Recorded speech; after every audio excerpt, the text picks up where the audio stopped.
العالمین ہے۔ جینے ان کی محبت میں، مرے ان کی محبت میں۔ اللہ بروز محشر ہم سب کو غلامان مصطفیٰ کی صفوں میں شامل فرمائے۔ قرآن مجید فرقان حمید کی سورہ حجرات کی آیت نمبر 11 سے میں نے اپنی زبان کو پاک کرنے کی سعادت حاصل کی۔ دعا کرے اللہ مجھے حق بیان کرنے، آپ کو حق سننے سنانے کے بعد عمل کی توفیق عطا فرمائے۔ اللہ پاک نے سورہ حجرات کے اندر یہ 26ویں پارے کی صورت ہے۔ بہت سارے معاشرے کے حوالے سے خرابیوں کی، ناراضگیوں کی، بہت سارے معاملات کی اس صورت کے اندر اللہ پاک نے تذکرہ کیا۔ آداب مصطفیٰ بیان کیے، خدا کی بارگاہ کے آداب بیان کیے، اور آداب مصطفیٰ بیان کرنے کے بعد اللہ پاک نے آداب انسان کو بیان کیا اور پورا باب بنا۔ بہت ساری آیات ہیں اس زمین میں، تو میں کوشش کروں گا کہ ایک دو آیتیں دیکھ کے آپ کی نظر کر سکوں، جس میں سے آج پہلی آیت کا انتخاب کر رہا ہوں۔ اللہ پاک نے حضرت انسان کے آداب بیان کیے کہ انسان کیا ہے۔ اگر آپ انسان کے لغوی معنی کی طرف دیکھیں، یا ایھا الناس، تو صاحب لغت بیان کرتے ہیں کہ انسان بھول جانے والی چیز کا نام ہے، یعنی جو بھول جاتا ہے اس کو بھی حضرت انسان کہتے ہیں۔ بہت سارے وعدے اللہ نے ہم سے کیے، ہم نے کیے، بھول گئے تو کہتے ہیں۔ بیمار ہوتے ہیں تو بہت سارے عہد کرتے ہیں کہ آج کے بعد نماز پڑھوں گا، جھوٹ نہیں بولوں گا، غلط لوگوں کی مجلس میں نہیں جاؤں گا، غلط لوگوں کی سوسائٹی میں نہیں جاؤں گا، حرام کی طرف نہیں جاؤں گا، حرام کام نہیں کروں گا، اور جب ٹھیک ہوتے ہیں تو سب بھول جاتے ہیں، پھر اسی ناشکری، اسی نافرمانی کے اندر اپنی زندگی گزارنا شروع کر دیتے ہیں۔ تو صاحب لغت نے حضرت انسان کو بھولنے والا بھی کہا کہ جو بھول جائے اسے انسان کہتے ہیں۔ ایک طرف کا سلسلہ یہ ہے،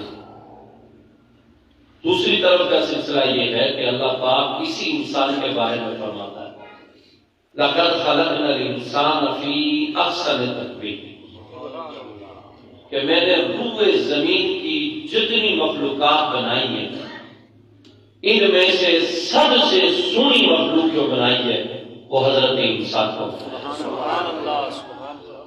اللہ پاک نے حضرت انسان کے حسن کی قسم کھائی۔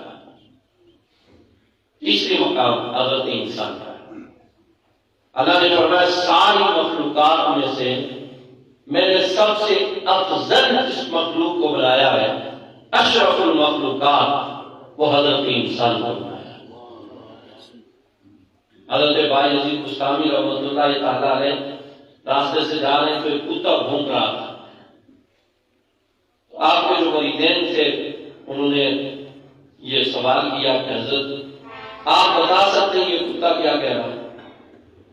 آپ تو سوال کرنے پہ آئے تو نبیوں کے کرتے ہیں، یہ حضور کے امت کی یہ شان ہے کہ آپ بتائیں کہ یہ کتا کیا کہہ رہا ہے؟ تو آپ نے فرمایا کہ یہ کتا ہم سے پوچھ رہا ہے کہ میرا قصور کیا ہے کہ مجھے اللہ نے انسان بنایا، اور تیری خاصیت کیا ہے کہ اللہ نے تجھے، میرا قصور کیا ہے کہ مجھے کتا، اور تیری خاصیت کیا ہے کہ تجھے حضرت انسان بنا کے اللہ نے ساری مخلوق سے تجھے اشرف اور بالا کر دیا۔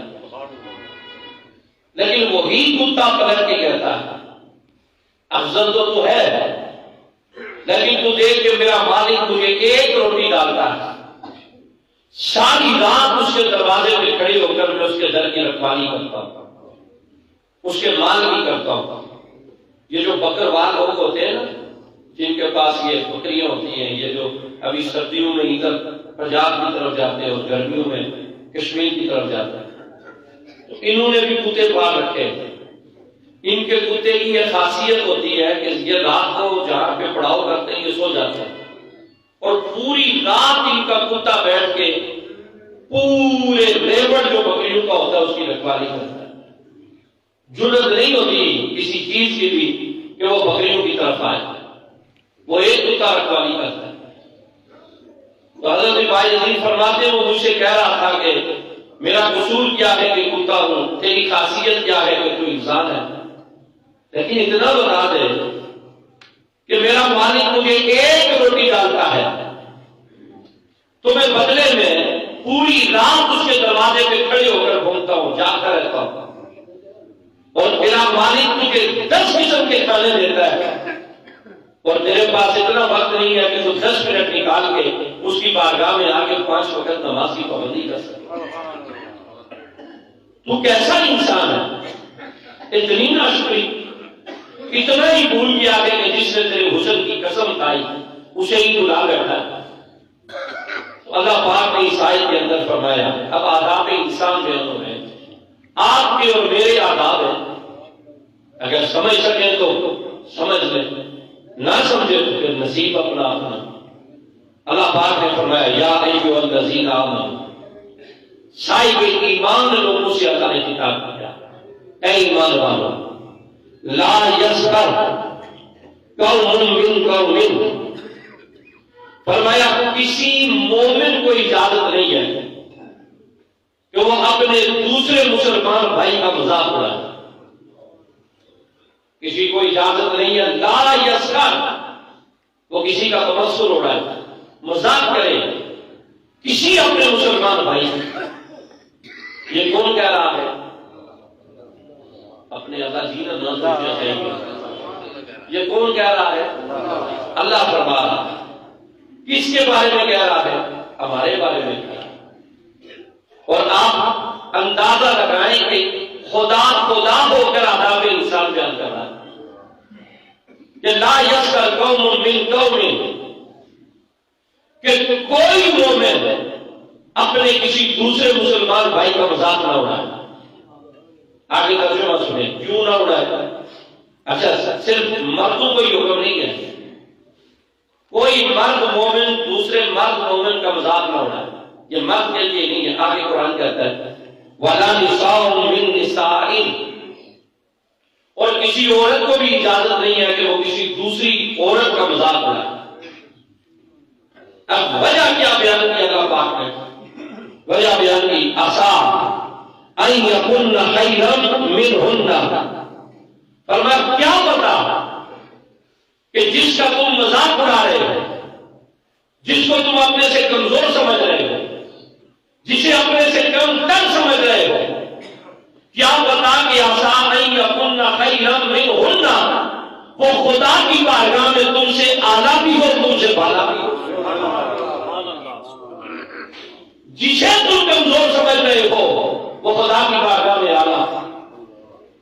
اب یہاں پہ مفسرین نے مذاق کی 2 قسمیں بیان کی ہے۔ کتنی بھی قسمیں بیان کی ہے؟ 2 قسمیں بیان کی ہے۔ ایک مذاق کو سنت رسول اور سنت صحابہ کا درجہ دیا ہے۔ ایک مذاق سنت رسول اور سنت صحابہ ہے، اور دوسری مذاق جو دوسری مذاق ہے یہ گناہ کبیرہ ہے۔ کیا ہے گناہ؟ بولو جی کیا ہے گناہ کبیرہ؟ سنت رسول اور سنت صحابہ مذاق کیا ہے؟ پہلے دل جوئی کی بات کر لوں اور پھر میں اس جگہ پہ آؤں گا جو ہم کرتے ہیں۔ اب حضور علیہ الصلوۃ والسلام کی سنت کیا ہے؟ حضور بھی مذاق کرتے تھے۔ حضور کی بارگاہ میں بوڑھی عورت آئی اور اس سے آ کے حضور سے سوال کیا، آقا میں بہت پریشان ہوں، میرے لیے دعا کریں کہ اللہ میری بخشش فرما اور اللہ مجھے جنت دے دے۔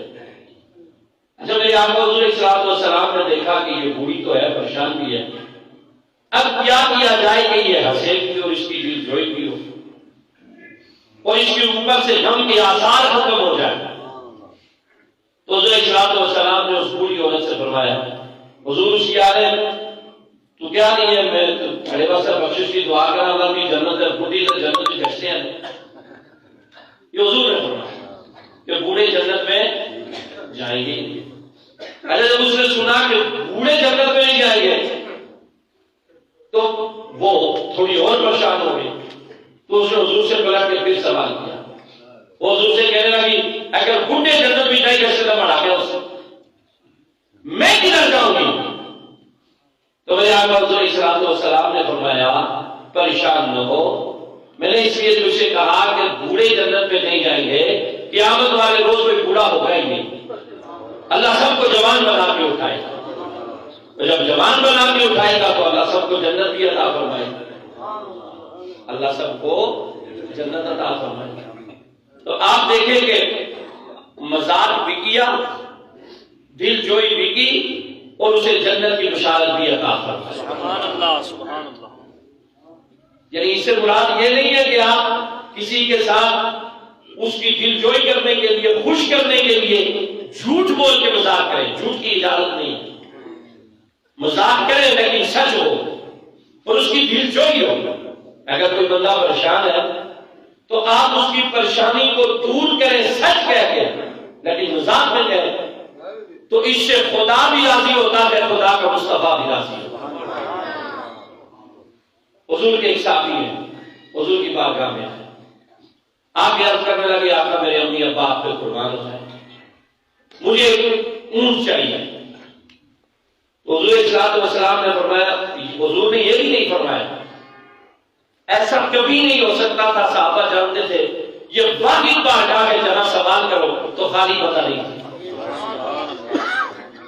حضور نے یہ بھی نہیں فرمایا کہ میں کوئی جڑا گودام کھولے ہوا فیکٹری لگی ہوئی، کوئی مال نہیں، کوئی تعداد تو نہیں ہمارے کو دور آیا.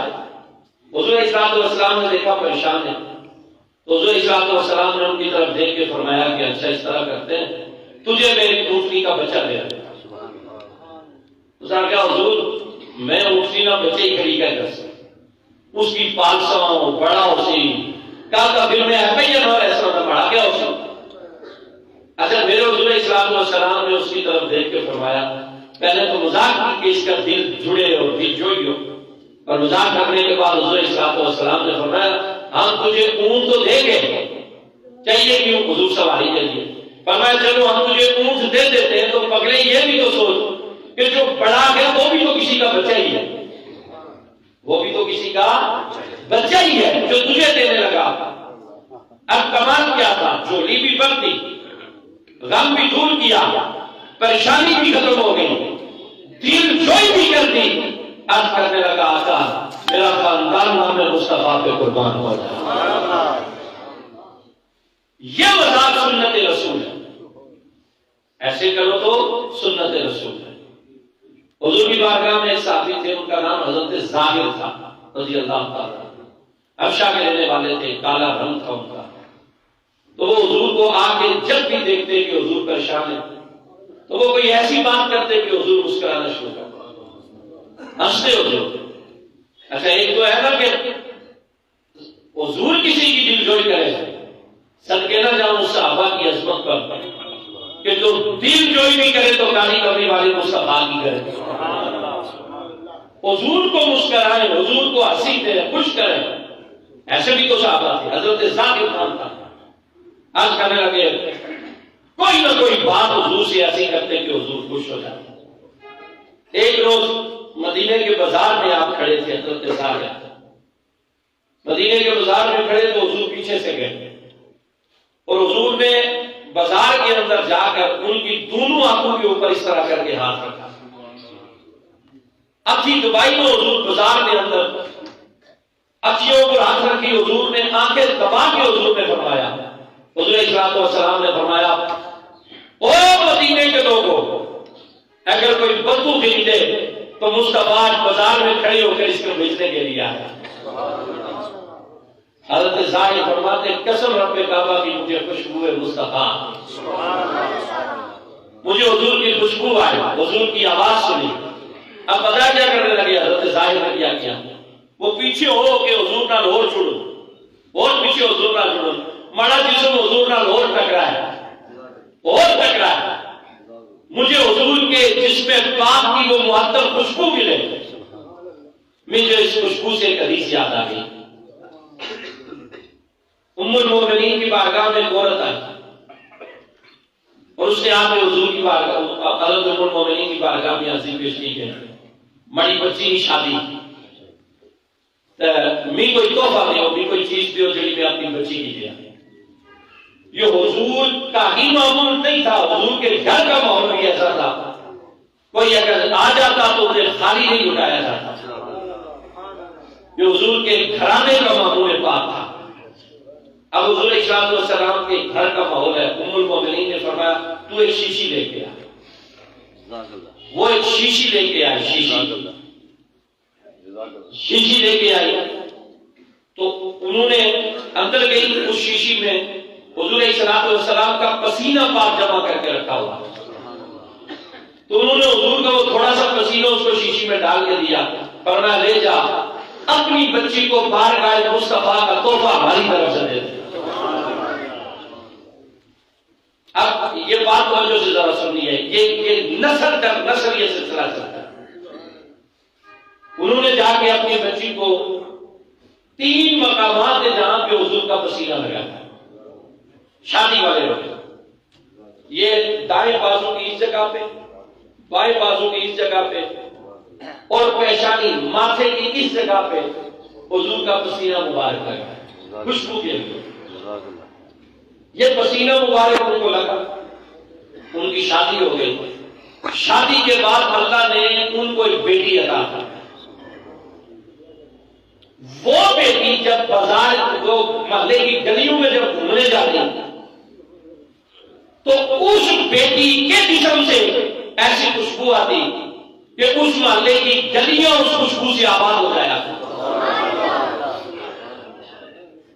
اسی امیر زادیاں اچھی تو ہوتی ہے، دال کھیڑنی آسیاں تو دال کھیڑوں تو وہ خوشبو سنو، جتنے بڑے بڑے اترو امبر کی دکانیں تھی نا سب پہ جاتا اور جا کے سب سے اچھی خوشبو خرید کے لاتی کہ بھائی ایسا بھی خوشبو لگ گئے یا غریبیں نہیں کی تے آپ امیر زادیاں پتہ نہ یا خوشبو کتوانی سب سے مہنگی ترین خوشبو خرید کے وہ لے کے آتی، لگا کے آتی کہ مجھے خوشبو ہماری اس سے ہماری خوشبو اچھی ہوئی ہے۔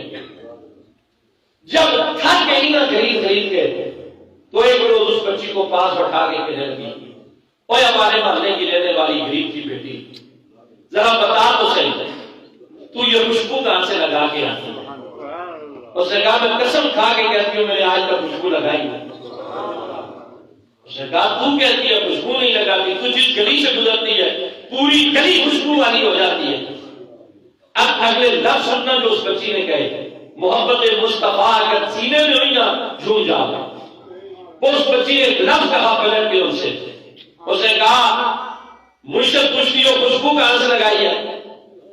میری نانوں نے، کیا لفظ کہے؟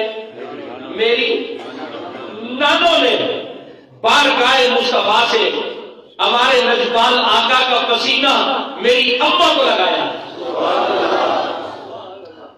میری نانوں نے بارگاہ مصطفیٰ سے اپنے آقا کا پسینہ لے کر میری ماں کی شادی کے موقع پر ان کے ماتھے پر، ان کے دائیں بازو پر، بائیں بازو کے اوپر میرے آقا کا پسینہ لگایا تھا۔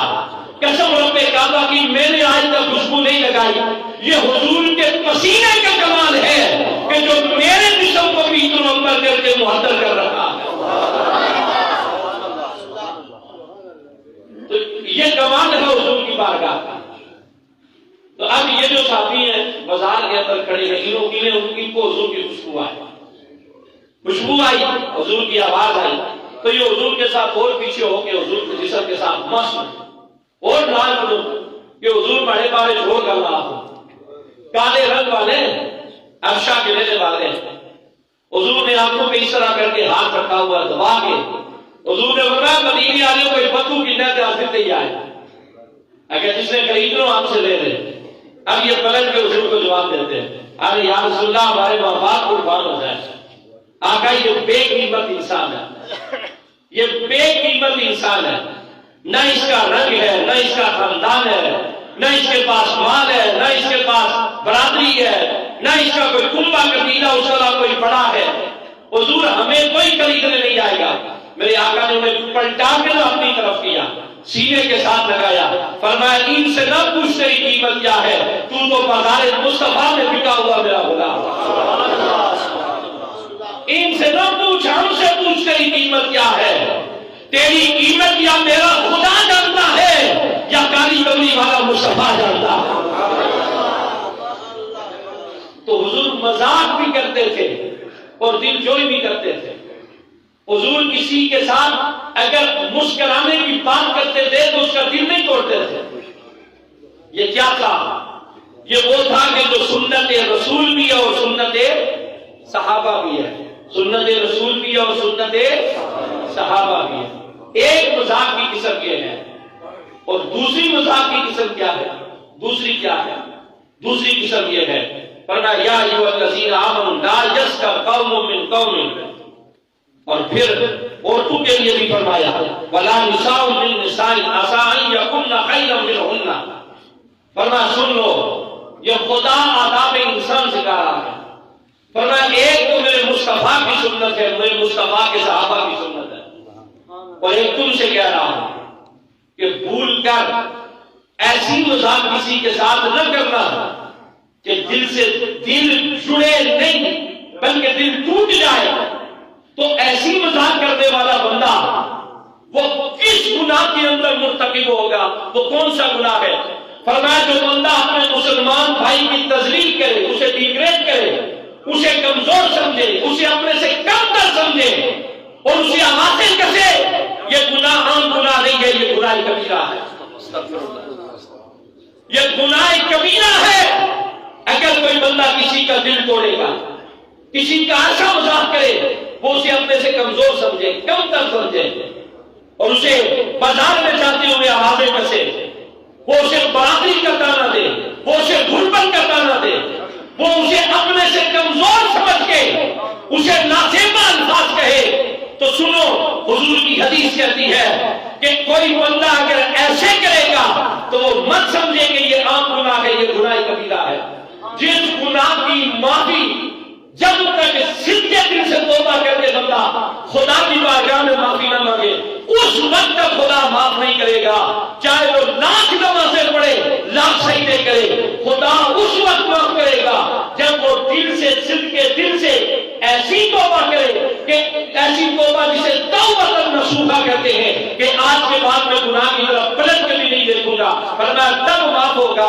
اگر ایسا نہ کیا تو اپنے سے کمزور سمجھ کے کسی کے ساتھ زیادتی کرنے والا بندہ وہ عام گناہ کے اندر نہیں ہے، گناہ صغیرہ نہیں ہے، یہ گناہ کبیرہ ہے۔ کسی صورت اسے خدا بھی معاف نہیں کرے گا اور خدا کا مصطفیٰ بھی معاف نہیں کرے گا۔ اور ہم نے کیا کیا ہوا ہے؟ ہمارا حال کیا ہے؟ ہم نے کبھی کسی کے ساتھ مذاق دل جوئی کے لیے کیا؟ ہم جب بھی کسی کے ساتھ مذاق کرتے ہیں تو اس لیے کوئی گزارا تھا ہم نے اچھا سڑے مذاق نہیں ہمیں انداز دیکھو آنے کلندر جڑے آئے پہنچے آ جڑے آپ کو پتہ ہی نہیں ہے کلندر کس کو کہتے ہیں؟ کون سا مذاق کر رہے ہیں آپ کسی بندے کے ساتھ؟ اگر کسی کے بال پڑے ہیں اسے کہتے ہیں کلندر جڑے، اور اس جگہ کے ساتھ جا کے اس کی نسبت لگاتے ہیں جن کے شان اور جن کی عظمت اور جن کے مقام و مرتبے کا تذکرہ خدا کرتا ہے۔ ہم ادھر جا کے ایک عام بندے کو لگا رہے ہیں اور کر مذاق کریں گے۔ کبھی کسی کو برادری کا تانا دے دیا، کبھی کسی کو غربت کا تانا دے دیا۔ کوئی آپ کے پاس جائے جیاں کشنا ناراض ہو ہے ویسے برسبیل تذکرہ کہہ رہا ہوں میں بعض اوقات پورا گھر کرنے سوئیے یا تکا ہونا جڑا ویسے سیدھا لگی ہے وہ بندے بعض اوقات آ رہے نہ جی سڑے خلافیاں کی تھی اور میں دوسرے نے خلافیاں کی تھی، میں سچ آ رہا میرا منصب ہے، میں ممبر رسول پہ بیٹھا ہوا ہوں، اب بات پہ کرتی ہے تو کٹ جائے سبا میں، ٹپکے گا لہو میرا اظہار وہ کر دے گا. میرا منصب مجھے اجازت نہیں دیتا کہ میں غلط بات کہوں. میرا منصب ہے میں ممبر رسول پہ بیٹھا ہوا ہوں. یہ نیابت ہے کانی کملی والے آقا کریم. تو یہاں بیٹھ کے تو بندہ کسی کے بارے میں آپ کو درس دوں کہ آپ کسی کا دل نہ توڑے تو میں ممبر پہ بیٹھ کے آپ کا دل توڑوں. کیوں توڑوں؟ ایسا ممکن نہیں ہے, ہو نہیں سکتا. لیکن یہ بات سچ ہے, یہ ہمارے معاشرے کا حصہ ہے. کوئی اگر غریب کسی کے دروازے پہ چلا جائے خوشیاں ہے منگتا ہے آئے منگتا تو غریب ہے تو چھوڑو درسیاں نہیں گچھے اگر گچھی چلنا یہ کرا کسے بولا گچھی منگا تب یہ صحیح آنے اچھی رہی نہیں وہ چی آئی ہے ماں کو ہمیں نہیں کرتا معاشرہ. تو ایک غریب بندے کو سامنے آپ کے دروازے پہ کھڑے ہوگا اگر وہ آپ سے مانگنے کے لیے آیا آپ نہیں دے سکتے نہ دیں لیکن اس کا مذاق نہ کرو. اگر کسی کے کپڑے پھٹے ہوئے ہیں اسے کپڑوں کا تانا نہ دیں, وہ خدا ہے. وہ اگر اس سے دے سکتا ہے تو تم سے بھی لے سکتا ہے. کسی عقل میں مت رہنا. بخاری کی کڑی نے ایک جملہ فرمایا تھا, آپ نے فرمایا تھا وہ بادشاہ ہے, وہ چاہے تو مانگنے والوں کو بادشاہ بنا دے تو چاہے تو بادشاہوں کو گداگر بنا دے. اس کے خزانے میں کسی چیز کی کمی نہیں ہے. وَتُعِزُّ مَن تَشَاءُ وَتُذِلُّ مَن تَشَاءُ. عزت بھی وہی دیتا ہے, ذلت بھی وہی دیتا ہے. اگر تمہارے پاس پیسے ہیں تو غریبوں کا مذاق مت اڑاؤ. وہ ایک عورت تھی نا جسے اپنے خاوند نے صرف اس لیے طلاق دی کہ وہ غریب تھی. تو جب اسے طلاق دے دی تو اس کی شادی ایک اور جگہ پہ ہو گئی. تو جب اس کی شادی ہو گئی تو اس نے جس خاوند کے ساتھ شادی کی تو وہ امیر تھا, اس کے بھی دن پھر گئے. تو ایک روز ایسے ہوا کہ دروازے پہ کسی بندے نے آ کے دستک دی تو اس نے دروازہ کھولا, چیخ مار کے بے ہوش ہو گئی. جب اسے ہوش آیا تو اس سے پوچھا گیا کہ تو بے ہوش کیوں نہیں ہے جب تو نے دروازہ کھولا؟ اس نے کہا اس لیے بے ہوش ہوئی ہوں کہ جو دروازے پہ مانگنے والا آیا تھا یہ کوئی اور نہیں تھا, یہ میرا سابقہ خاوند آیا ہوا جس نے مجھے طلاق اس لیے دی تھی کہ میں غریب تھی, غربت تھی, اس لیے طلاق دی تھی. آج خدا نے اس کو میری ہی تحریر پہ کھڑا کر دیا ہے کہ مانگ جا کے اسی سے جس نے تجھے پیسوں کی وجہ سے زیادتی کی تھی. مت سمجھو جہاں اس کی صرف جہاں اس کی بہت ساری صفتیں ہیں, غفار ہے, ستار ہے, تو وہ قہار بھی ہے, وہ جبار بھی ہے. وہ اپنے بندوں کی آداب قرآن میں سکھائے کہ میرے بندوں کا ادب کرنا, ان کے ساتھ مذاق نہ کرنا. اور اگر تم اس کے ساتھ مذاق کرو, وہ ایک فقیر جا رہا تھا نا, راستے میں بیٹھا ہوا تھا, راستے میں ایک دکان تھی, تو بارش ہوئی تو وہاں پہ کیچڑ آ گیا. کیچڑ آیا تو ایک لڑکی اور لڑکا وہاں سے گزر رہے تھے تو وہ فقیر ان کے پاس سے گزرا. تو فقیر گزرا تو اس نے پاؤں نیچے رکھا نا اس کیچڑ میں, تو چھینٹیں اڑ کے ان کے کپڑوں پہ پڑ گئی. تو پڑی تو اس نے اٹھ کے تو تھپڑ سیکھ کیا. تجھے نہیں پتا تو نے میری ساتھ میری جو وائف ہے تو نے اس کے کپڑے خراب کر دیے. اسے تھپڑ مارا. تھوڑا سا آگے گیا تھا کہ وہ عورت ہی مر گیا. اس نے دوڑ کے گیا, اس نے کہا تو نے بددعا دی. اس نے کہا میں نے بددعا نہیں دی, ہم نے بددعا سیکھی نہیں. اس نے کہا پھر یہ اتنا 10 منٹ کا ٹائم نہیں گزرا, مر گیا. اس نے کہا تو نے اپنے محبوب کے لیے مجھے مارا, میرے محبوب کے لیے میرے لیے تیرے گھر کے اندر اسے بولتے تھے. اس کے قہر سے ڈرو. میں نے بہت سارے لوگوں کو, بہت مالدار لوگ, میں اپنی بتا رہا ہوں, ممبر رسول پہ بیٹھا ہوا, بہت سارے لوگوں کو جن کے پاس پیسہ تھا ان کو مانگتے ہوئے دیکھا ہے, وہ لوگوں کے دروازوں کے اوپر جاتے ہوئے دیکھا ہے. اس کی عذاب سے ڈرو. کہیں ایسا نہ ہو کہ وہ ڈیل تو دیتا ہے رسی کو, لیکن جب کھینچتا ہے نا تو پھر ساری فلم انسان کے آگے آ جاتی ہے. پھر اس وقت رونے کا کوئی فائدہ نہیں ہے کہ جب بندہ عذاب کے اندر مبتلا ہو جائے تو پھر رونے کا کوئی فائدہ نہیں. اور وہ کے لیے سب تو کیوں ہے فرمایا ولا نساء من نساء, کیونکہ عورتیں گھر میں ہوتی ہیں, محدود ہوتی ہیں, ان کی گھر میں رہ کر سوچ بھی محدود ہوتی ہے. ایک یہ کپڑے لائی جسے بیاہ گشتیاں جس نہیں لگے اسی آلیاں, اس نے نہیں دیکھتا پڑھے نہیں دیکھتے. میں 10,000 نہ پیلا 23,000 نہ پیلا. اس نے اونٹ دیکھ کر بڑھائی دے، اس پر شپرا دیکھ بڑھائی دے، وہ اسے وہاں کھڑے ہو کر تانے دیتی ہیں، اپنی امیر کے اوپر، اپنے پیسے کے اوپر ناز کرتی ہیں۔ تو قرآن نے منع کیا، فرمایا کسی غریب کا غربت کی وجہ سے تمسخر نہ اڑاؤ، پیسوں کی وجہ سے اسے اپنے سے کمزور مت سمجھو۔ جس بات کو یہ آگے میں بیان کر رہا ہوں، فرمایا آسان یکون خیرا منہن ولا تلمزوا انفسکم، اور کسی پر الزام مت لگاؤ، اور اس سے آگے جو لفظ ہے ولا تنابزوا بالالقاب، اور کسی کو برے لقب سے نہ پکار۔ جسے آپ بالکل کہیں نہیں سمجھ رہے کسی کا نام بدلانا، بالکل سب سے ہلکی مزاق حضرت جسے سمجھا واہ آئی کہ کسی کا نام بدلانا۔ قرآن پاک یہ واضح لفظوں میں کہہ رہا ہوں میں آپ سے، اگر کوئی بندہ کسی کو برے لقب سے پکارے یہ گناہ کبیرہ ہے، یہ چھوٹا گناہ نہیں ہے، یہ گناہ کبیرہ ہے۔ مطلب اس کے عیب کو دیکھ کر خدا کی طرف سے معذوری ہوتی ہے۔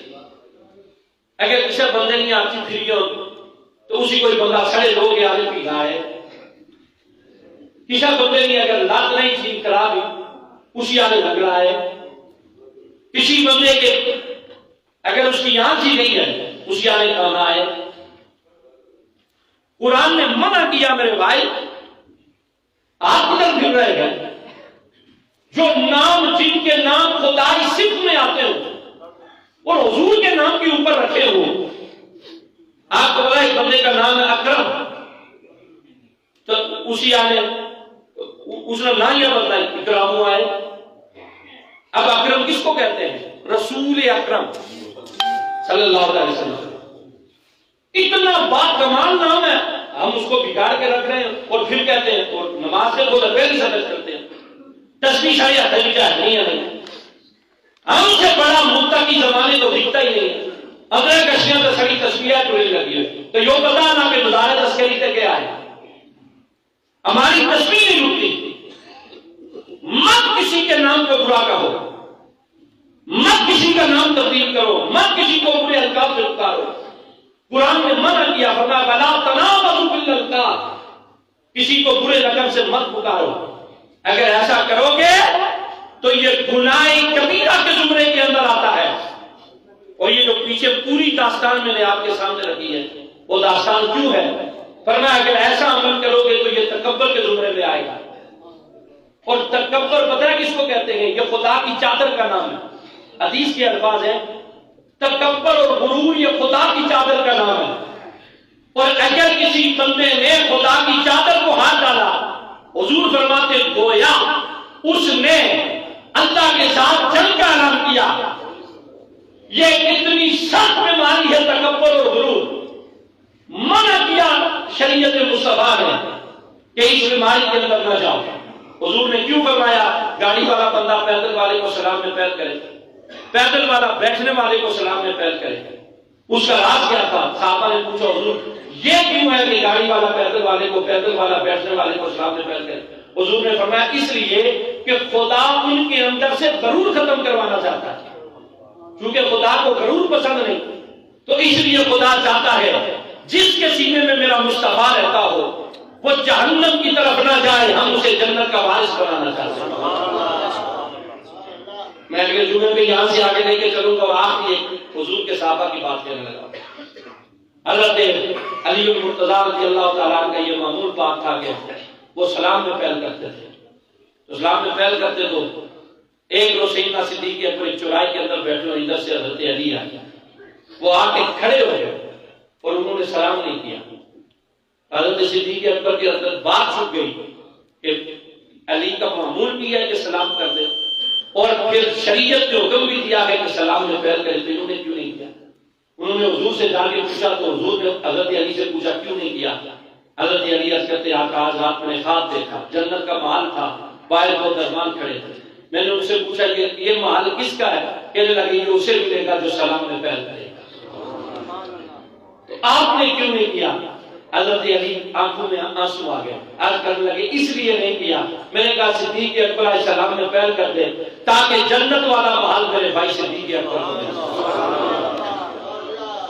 صحابہ کو ہمیں یہ سکھا رہے ہیں، ہم صحابہ کا نام لے کے ایک صحابہ والا کام نہیں کرتے، حضور کی محبت کا دعویٰ کر کے ایک حضور کی سنت پہ عمل نہیں کرتے، اور ہم لوگوں کے سامنے بہت بڑے بن کے بیٹھے ہوئے ہیں، ڈرو اس کے قہر سے، وہ قہار بھی کہلاتا ہے، وہ جبار بھی کہلاتا ہے، اگر اس کی پکڑ میں آ گئے تو بچنے کی کوئی صورت نہیں ہے۔ میری دعا کہ اللہ کریم سب سے پہلے مجھے باعمل زندگی عطا فرمائے، ہم جو بات کرنے والے لوگ ہیں اللہ اپنے باعمل کرائے، اور اللہ پاک میرے بعد ہم سب کو عمل کی توفیق عطا فرمائے۔ ہم ایک یہ اعلان سے بات کر رہے ہیں، 26 نومبر بروز اتوار بعد نماز عصر باسل کری مسجد میں میلاد مصطفیٰ منعقد کی جا رہی ہے، جس میں فخر السادات دیگر گوشائے مفکر ملت حضرت پیر سید احسان الحق شاہ صاحب راولپنڈی سے تشریف لا رہے ہیں، طاہر علوی صاحب کی نعت بھی ہوگی، ہم بھی سارے وہاں پہ موجود ہوں گے، آپ سب کو بھی وہاں پہ دعوت ہے کہ اس میں ضرور شرکت فرمائیں۔ سرکاری حج اسکیم 2024 عازمین حج متوجہ ہوں، درخواستوں کی وصولی کے لیے 27 نومبر تا 12 دسمبر 2023 پورا اندازی کے اعلان بعد میں کیا جائے گا، لیکن جو بندے درخواست دینا چاہتے ہیں وہ 27 نومبر تا 12 دسمبر تک جو حج پہ جانا چاہتے ہیں تو وہ درخواستیں جا کے دے دیں، اس کے بعد پورا اندازی ہوگی، جس خوش نصیب کا نام نکلے گا وہ مکے اور مدینے کا مسافر بن جائے گا۔ اللہ ہم کی توفیق عطا